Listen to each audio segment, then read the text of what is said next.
Hello বন্ধুরা, আজকে আমরা বানাবো নারকেলের নাড়ু। প্রথমে আমরা নারকেল কুড়ো নিয়ে নিয়েছি। তারপরে আমরা কড়াইতে একটু গুড়টাকে ভালো করে ফুটিয়ে নেব।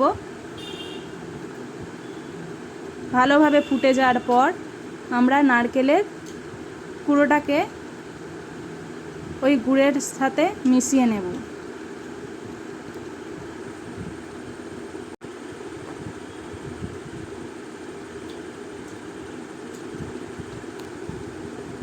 এরপর একটু জলটা শুকিয়ে গেলে ভালোভাবে টেক্সচারটা তৈরি হয়ে যাওয়ার পর আমরা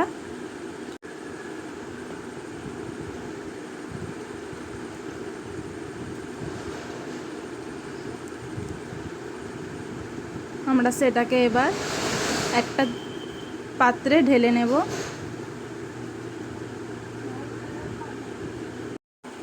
এটা একটু ঠান্ডা হতে সময় দেব। তারপর নাড়ুগুলো এবার ছোট ছোট করে পাকিয়ে নেব। তৈরি হয়ে গেল আমাদের নারকেলের নাড়ু। যদি ভিডিওটা ভালো লেগে থাকে লাইক, কমেন্ট, শেয়ার এবং সাবস্ক্রাইব করে দিও।